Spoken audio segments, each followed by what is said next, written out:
Hello friend, welcome to my YouTube channel Spandan pathology. मैं doctor Nirmal आपके सामने आया हूँ एक नए टॉपिक पर डिस्कस करने के लिए। आज का जो हमारा टॉपिक है जिसके ऊपर हम डिस्कस करने वाले हैं उस टॉपिक का नाम है ट्रीटमेंट्स फॉर इन्फेक्शन, मतलब संक्रमण के लिए उपचार या ट्रीटमेंट्स ऑफ इन्फेक्शन। अगर किसी को संक्रमण हो गया है, चाहे वो किसी भी टाइप के इन्फेक्शन हो, बैक्टीरियल इन्फेक्शन हो, वायरल इन्फेक्शन हो या फंगल इन्फेक्शन हो, तो उसका इलाज कैसे किया जाता है, उसका प्रोटोकॉल क्या है, उसको ट्रीटमेंट लाइन कैसे है। तो आइए इसके ऊपर हम लोग डिस्कस करते हैं। ट्रीटमेंट्स फॉर इन्फेक्शन मतलब संक्रमण के लिए उपचार क्या है, संक्रमण का इलाज कैसे किया जाता है। Okay, first the treatment for infection depends on the type of pathogen that has caused the infection। मतलब कि संक्रमण का उपचार, इन्फेक्शन का इलाज इन्फेक्शन पैदा करने वाले जो रोगाणु होते हैं, पैथोजन होते हैं, उस पर निर्भर करता है कि उसका इलाज कैसे करना है। इफ सपोज अगर आपको बैक्टीरियल इन्फेक्शन हुआ है, फंगल इन्फेक्शन हुआ है, वायरल इन्फेक्शन हुआ है, पैरासिटिक इन्फेक्शन हुआ है, तो यह इलाज जो है, ट्रीटमेंट है, या इस बात पर निर्भर करेगा, डिपेंड करेगा कि आपको किस टाइप का इन्फेक्शन हुआ है या इन्फेक्शन आपके बॉडी में जो आया है वो किसकी वजह से आया है। मतलब बैक्टीरिया की वजह से आया है, वायरस की वजह से आया है, पैरासिट की वजह से आया है या फिर फंगस की वजह से आया है, इसके ऊपर इलाज किया जाता है। तो पहले तो हमें पता करना है कि इन्फेक्शन किस टाइप का है। ओके, उसके बाद if it is a viral infection a strong antibiotics is required and the course of antibiotics may be necessary for a bacterial infection. मतलब यदि यह वायरल इन्फेक्शन है, वायरल संक्रमण है, तो एक स्ट्रॉन्ग एंटीबायोटिक्स या एंटीवायरल मेडिसिन की आवश्यकता आपको पड़ेगी इसको इलाज करने के लिए। और बैक्टीरियल इन्फेक्शन के लिए एंटीबायोटिक्स मेडिसिन का कोर्स करना आपके लिए आवश्यक हो जाएगा। मतलब वायरल इन्फेक्शन है तो स्ट्रॉन्ग एंटीबायोटिक्स या फिर एंटीवायरल मेडिसिन, और बैक्टीरियल इन्फेक्शन है तो भी आपको एंटीबायोटिक्स मेडिसिन का यूज करना है इन्फेक्शन के लिए। सम बैक्टीरियल और viral infection do not require any treatment. मतलब कुछ टाइप के ऐसे इन्फेक्शन है जो बैक्टीरिया या फिर वायरस के थ्रू होती है, उसे किसी भी टाइप के उपचार मतलब इलाज कराने की जरूरत हमें नहीं होती है, या उपचार करने की, ट्रीटमेंट करने की जरूरत हमें नहीं पड़ती है। ओके, सम बैक्टीरियल और viral infection do not require any treatment. मतलब कुछ टाइप के ऐसे बैक्टीरियल इन्फेक्शन भी हो सकते हैं या कुछ टाइप के ऐसे वायरल इन्फेक्शन भी है जिसे इलाज कराने की जरूरत नहीं पड़ती है। Okay, they may go away on their own, मतलब कि वे अपने आप ठीक हो सकते हैं। कुछ टाइप के ऐसे बैक्टीरियल और वायरल इन्फेक्शन हैं जो अपने आप ठीक हो जाते हैं, उन्हें इलाज कराने की जरूरत नहीं पड़ती है। Okay, fungal infection might require anti fungal medicine और क्रीम। मतलब कि फंगल इन्फेक्शन, अगर इन्फेक्शन फंगस की वजह से आपके बॉडी में हुआ है तो उसका इलाज anti fungal medicine. Anti fungal medicine का मतलब है जो फंगस के अगेंस्ट जाके, विरुद्ध जाके काम करे, उसको मारने का काम करे, उसे एंटी फंगल मेडिसिन बोलते हैं। तो वह एंटी फंगल मेडिसिन ओरल में भी यूज हो सकता है और क्रीम भी आपको यूज कर सकते हैं डॉक्टर फंगल इन्फेक्शन को ठीक करने के लिए। ओके, उसके बाद bacterial infections can be treated with antibiotics. मतलब जीवाणु संक्रमण, बैक्टीरियल इन्फेक्शन का इलाज एंटीबायोटिक्स मेडिसिन से किया जा सकता है। Antibiotics are required to treat bacterial infection. मतलब बैक्टीरियल इन्फेक्शन के इलाज के लिए, बैक्टीरिया के थ्रू अगर आपके बॉडी में संक्रमण हुआ है तो उसके उपचार के लिए, उसे ठीक करने के लिए आपको एंटीबायोटिक्स की आवश्यकता होगी। Okay, antibiotics are required to treat bacterial infection. अगर आपकी बॉडी में इन्फेक्शन का कारण बैक्टीरिया बन रहा है तो आपको एंटीबायोटिक्स मेडिसिन का यूज करना पड़ेगा। Okay, antibiotics can be use for viral infections and seasonal flu. Viral infection और सीजनल फ्लू के लिए भी एंटीबायोटिक्स का यूज किया जा सकता है। Some antibiotics can be used to prevent bacterial infections। मतलब कुछ एंटीबायोटिक्स का यूज बैक्टीरियल इन्फेक्शन को रोकने के लिए किया जाता है। कुछ एंटीबायोटिक्स ऐसे हैं जिसका यूज बैक्टीरियल इन्फेक्शन जो होते हैं उसे प्रिवेंट करने के लिए, रोकने के लिए यूज किया जाता है। कुछ किल करने के लिए किया जाता है, मतलब उसे मारने के लिए किया जाता है। There are mechanisms followed by the human body to clear out infection। मतलब इन्फेक्शन को दूर करने के लिए मानव शरीर में कई ऐसे तंत्र हैं जो अपना काम करके में जो इन्फेक्शन हुआ है उसे भगा देते हैं, हमारे बॉडी से निकाल देते हैं। But some medications may be required to help the immune system eradicate the infection. मतलब कि लेकिन संक्रमण को, इन्फेक्शन को खत्म करने के लिए जो हमारे मानव शरीर के तंत्र है, जिसे हम प्रतिरक्षा तंत्र का बोलते हैं या प्रतिरक्षा प्रणाली भी बोलेंगे, तो संक्रमण को खत्म करने के लिए हमारे शरीर के तंत्र प्रतिरक्षा प्रणाली की मदद के लिए आपको कुछ एंटीबायोटिक्स या कुछ मेडिसिन की जरूरत आपको पड़ सकती है। Okay, it is essential to take medication at the correct time to avoid such resistant strains। मतलब या फिर sometimes a pathogen may become resistant to certain antibiotics। मतलब कि कभी कभी कोई पैथोजन मतलब कोई रोगाणु कुछ एंटीबायोटिक मेडिसिन के प्रति रेसिस्टेंट हो जाता है, मतलब वह एंटीबायोटिक से नहीं मरता है। बहुत सारे टाइप्स के एंटीबायोटिक्स है तो बहुत सारे टाइप्स के बैक्टीरिया है, तो कुछ ऐसे बैक्टीरिया होते हैं जो पार्टिकुलरली कुछ एंटीबायोटिक से नहीं मरते हैं। मतलब उस कंडीशन में आप वो एंटीबायोटिक्स वो मेडिसिन यूज करेंगे तो पेशेंट को कुछ बेनिफिट नहीं होता है, कुछ लाभ नहीं होगा, क्योंकि वहां पे जो बैक्टीरिया है वह रेसिस्टेंट हो चुका है उस मेडिसिन की वजह से। ओके, उसी में फिर आप दूसरा ग्रुप का मेडिसिन, दूसरा ग्रुप का एंटीबायोटिक्स चालू करेंगे, पेशेंट ठीक हो जाएगा। तो यही बता रहा है यहाँ पर कि sometimes a pathogens may become resistant to certain antibiotics। मतलब कभी कभी कोई पैथोजन कुछ एंटीबायोटिक के प्रति रेसिस्टेंट हो जाते हैं, बट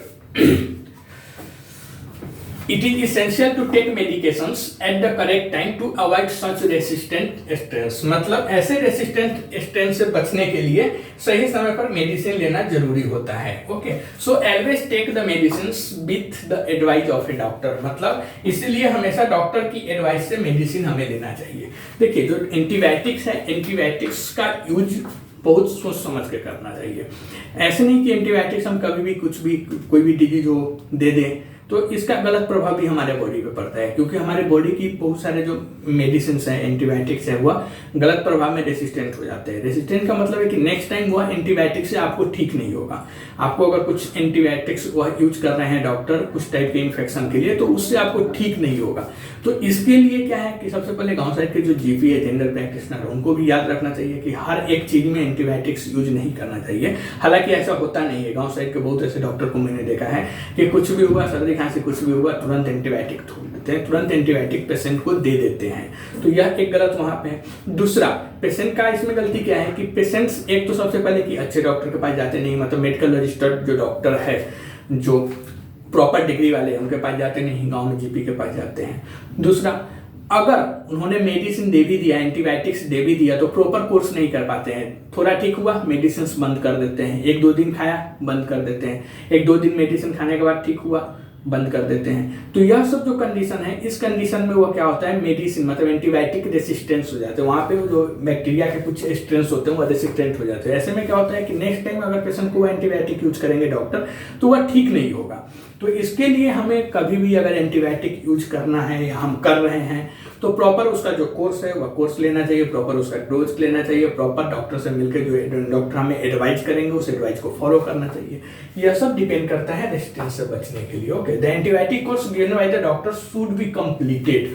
मतलब कि अगर डॉक्टर द्वारा दी गई एंटीबायोटिक मेडिसिन का कोर्स पूरा करना चाहिए। Okay, the antibiotic course given by the doctor should be completed. मतलब कि डॉक्टरों द्वारा दी गई जो एंटीबायोटिक्स मेडिसिन है उसका हमें कोर्स जो होती है वो पूरा। अगर डॉक्टर हमें 5 दिन बोल रहे हैं, 7 दिन बोल रहे हैं, 10 दिन बोल रहे हैं, 15 दिन बोल रहे हैं, जितना दिन बोल रहे हैं उतना दिन हमें खाना चाहिए। ऐसा नहीं कि हमें ठीक हो गया तो 1-2 दिन के बाद छोड़ देना चाहिए।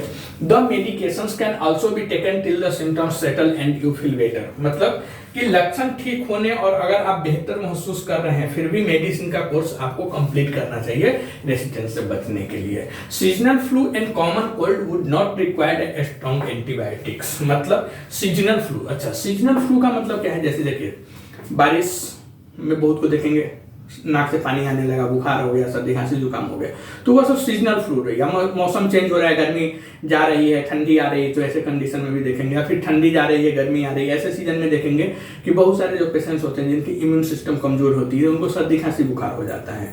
तो ऐसे कंडीशन में भी डॉक्टर अगर आपको कुछ मेडिसिन दे रहे हैं तो मेडिसिन का कोर्स कंप्लीट करना चाहिए। And seasonal flu and common cold would not require a strong medicine, a strong antibiotics. मतलब कि सीजनल फ्लू और कॉमन कोल्ड को ठीक करने के लिए स्ट्रॉन्ग एंटीबायोटिक्स की जरूरत नहीं पड़ती है। They may be cured with home remedies, मतलब इन्हें ठीक घरेलू उपचार से भी किया जा सकता है। However you might need a strong antibiotic if the cold is bad, but हमें यहाँ पे यह भी याद रखना है कि अगर सर्दी गंभीर है, कोल्ड आपको सीवियर है, गंभीर है, तो आपको एक स्ट्रॉन्ग एंटीबायोटिक्स की जरूरत हो सकती है। Okay, next, fungal infection can be treated with anti fungal medicines, मतलब कि जो फंगल संक्रमण है, फंगल इन्फेक्शन का ट्रीटमेंट एंटी फंगल मेडिसिन से किया जाता है। Most fungal infection can be treated with over the counter anti fungal medicines, मतलब कि अधिकांश फंगल इन्फेक्शन का इलाज ओवर द काउंटर, जिसे हम शॉर्ट फॉर्म में ओटीसी बोलते हैं, वो over the counter anti fungal medicine से किया जा सकता है। Some of the common anti fungal medications are clotrimazole, miconazole, fluconazole etcetera, मतलब कि अधिकांश या कुछ सामान्य एंटी फंगल मेडिसिन जैसे कि क्लोट्रीमाजोल मेडिसिन का नाम है, माइकोनाजोल यह भी मेडिसिन का नाम है, फ्लूकोनाजोल यह भी मेडिसिन का नाम है। तो यह जो क्लोट्रीमाजोल, माइकोनाजोल, फ्लूकोनाजोल इत्यादि टाइप के जो एंटी फंगल मेडिसिन है, इसका यह कॉमन एंटी फंगल मेडिसिन है, इसका यूज किया जाता है फंगल इन्फेक्शन को रोकने के लिए। Okay, most medications are for topical applications, मतलब कि अधिकांशतः या ज्यादातर मेडिकल मेडिसिन, ज्यादातर जो फंगल मेडिसिन होते हैं, एंटी फंगल मेडिसिन होते हैं, या ज्यादातर anti fungal medicine topical application के लिए यूज किया जाता है। Some infection might require oral treatment and topical applications, मतलब कि कुछ फंगल इन्फेक्शन के लिए ओरल ट्रीटमेंट। अच्छा, ओरल ट्रीटमेंट का मतलब है कि मुंह से लेने वाली जो गोली हम खा रहे हैं, जो ऐसा टेबलेट या ऐसा सिरप जो मुंह से ले रहे हैं, उसे ओरल ट्रीटमेंट बोलेंगे। ओके, तो कुछ फंगल इन्फेक्शन के लिए ओरल ट्रीटमेंट और टॉपिकल एप्लीकेशंस की आवश्यकता आपको हो सकती है। तो बैक्टीरियल या इन्फेक्शन को ठीक करने के लिए जो गाइडलाइन है, ट्रीटमेंट लाइन है, वह ऐसे ही किया जाता है। मतलब संक्रमण का उपचार, सबसे पहले हमें ध्यान देना है ट्रीटमेंट करते वक्त कि संक्रमण का उपचार संक्रमण पैदा करने वाला इन्फेक्शन का इलाज इन्फेक्शन किस वजह से हो रहा है उसके ऊपर डिपेंड करता है, चाहे वह बैक्टीरिया हो, वायरस हो, फंगस हो और पैरासिटिक हो। तो सबसे पहले हमें यही देखना है कि वह इन्फेक्शन किस टाइप का है। ओके, उसके बाद यदि वायरल इन्फेक्शन है तो एक स्ट्रॉन्ग एंटीबायोटिक्स की आवश्यकता होती है, और बैक्टीरियल इन्फेक्शन के लिए एंटीबायोटिक मेडिसिन का कोर्स 5 डेज, 7 डेज, 10 डेज, जो भी डॉक्टर आपको एडवाइज करते हैं उसको आपको कंप्लीट करना है। सम बैक्टीरियल और viral infection do not require any treatment, but कुछ टाइप के ऐसे इन्फेक्शन है, चाहे वो बैक्टीरिया के थ्रू हुआ हो या वायरल के इन्फेक्शन के थ्रू हुआ हो, उससे किसी भी टाइप्स के उपचार की जरूरत नहीं है, वो अपने आप ठीक हो जाता है। ओके, फंगल इन्फेक्शन, तो फंगल इन्फेक्शन को इलाज के लिए आपको एंटी फंगल मेडिसिन या क्रीम का यूज करना पड़ सकता है। बैक्टीरियल इन्फेक्शन के लिए कभी भी एंटीबायोटिक्स यूज होगा, बैक्टीरियल इन्फेक्शन एंटीबायोटिक से ही ठीक होगा। बैक्टीरियल इन्फेक्शन के इलाज के लिए आपको एंटीबायोटिक्स की आवश्यकता जरूरत पड़ेगी। उसके बाद वायरल इन्फेक्शन और सीजनल फ्लू मतलब वही सर्दी का जो मौसम है, तो उसमें अगर सर्दी वगैरह हुआ है, कॉमन कोल्ड कॉफ वगैरह हुआ है, तो उसके लिए भी आपको एंटीबायोटिक्स इस्तेमाल किया जा सकता है। कुछ एंटीबायोटिक्स का यूज मतलब बैक्टीरियल इन्फेक्शन को रोकने के लिए किया जाता है।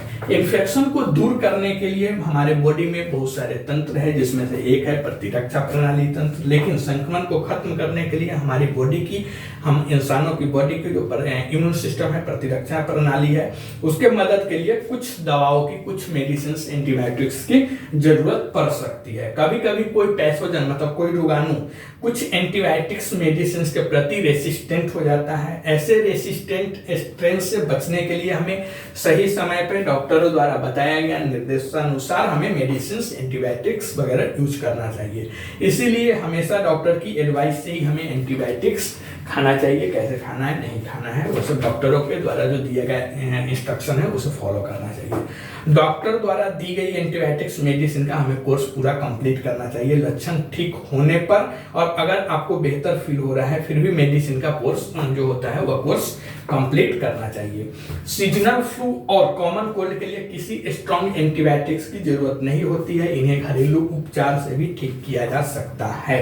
हालांकि अगर कोल्ड मतलब ज़्यादा बैड है, सर्दी बहुत ज़्यादा गंभीर है, सीवियर है, तो आपको एक स्ट्रॉन्ग एंटीबायोटिक्स की जरूरत पड़ सकती है। फंगल इन्फेक्शन का ट्रीटमेंट एंटी फंगल मेडिसिन से किया जाता है। अधिकांश फंगल इन्फेक्शन का इलाज OTC over the counter anti fungal medicine से किया जा सकता है। जैसे कुछ कॉमन एंटी फंगल मेडिसिन जैसे क्लोट्रीमाजोल, मैकोनाजोल, फ्लूकोनाजोल एक्सेट्रा, ओके, इत्यादि से आपको एंटी फंगल मेडिसिन जो आती है उसे यूज करना है फंगल इन्फेक्शन को रोकने के लिए। ज़्यादातर मेडिसिन जो एंटी फंगल होती है वो टॉपिकल एप्लीकेशन के लिए यूज होती है।